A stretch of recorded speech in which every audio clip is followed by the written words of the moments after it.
The live service model is starting to show its cracks, and games are shutting down, with recent examples like the Cycle Frontier and games like Vampire the Masquerade Bloodhunt ceasing development, but at least still keeping servers up, at least for now. This isn't all that new, as games have been shutting down or scheduling their sunsetting for a while now, but with these two specifically, games that I actually thought were pretty decent, it's starting to really hit me with what's going on. Let's start with the most recent example, Cycle Frontier. For those that don't know, this game is an extraction shooter, though not nearly as hardcore as, say, Escape from Tarkov or Hunt Showdown. I managed to get some time with Cycle with some friends, and while it was a decent time, we ended up getting bodied by other players rather frequently. It was only after that I discovered a core problem with the game revolved around cheating. The game was inundated with cheaters, which does explain my last few experiences with the game, and didn't realize it was a big problem until after the fact. This, along with a live service model where the game is free and microtransactions and season passes are commonplace and are crucial to the game's survival, I can't be surprised when I hear that this game will eventually get sunset sometime in September. Think about it, if a new player, or even some existing ones, are playing this free-to-play game and constantly get taken out by cheaters, why would they stick around?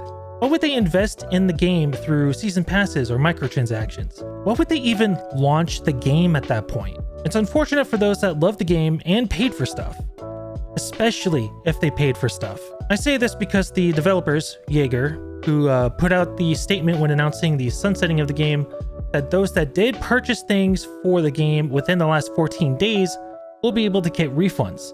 Any purchases before that, you're SOL. So not only are these players not going to be able to play the game anymore come September, but those that purchased things prior to 14 days ago are not going to get refunded.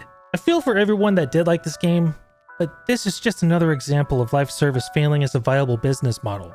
Which brings me to my next point, and this applies to both Cycle and Bloodhunt: dwindling player count. In the case of Bloodhunt, from what I can gather, it didn't quite capture the audience that I wanted to. According to SteamDB, it struggled to maintain a player base, peaking around the time of its official release. Taking a look at the charts for the Cycle, we can see the same thing. You can argue that the trend is pretty typical for games, as we see in the COD Modern Warfare 2 chart, but we're easily seeing that game hit over 100k players just on Steam, let alone what they might be getting on PlayStation and Xbox.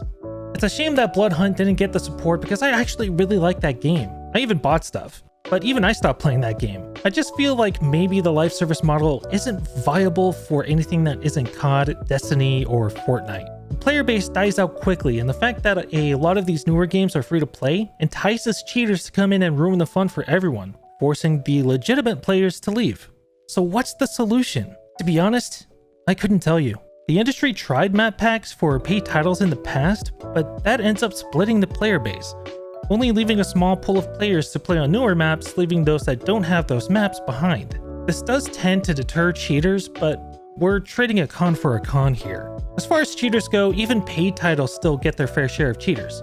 See COD multiplayer and Escape from Tarkov, for example. You have to buy into those games in order to play them, and you still run into hackers. It's a mess. So now we have newer games like BattleBit making waves in the FPS community, seeing player counts reach up to just over 87k at its peak.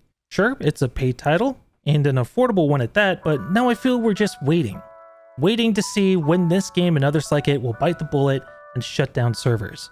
I personally hope that BattleBit does well, and I'll be playing it for sure. But the way the industry is going, it'll be hard not to wonder, when will live service kill this game? For that, we'll just have to hope that the games that are left standing don't get shut down. In the end, we'll just have to see. Thanks for watching this video. If you like what you saw, please consider hitting the like and subscribe buttons and ringing that bell. I want to do more of these short topical videos like this in the future, so definitely stick around if you want to see more. As far as live service goes, what do you think? Is it a viable business model, or is it already archaic? Drop your thoughts in the comments so we can yell about it some more. With that being said, stay hydrated, I hope you have a good one, and I'll catch you next time.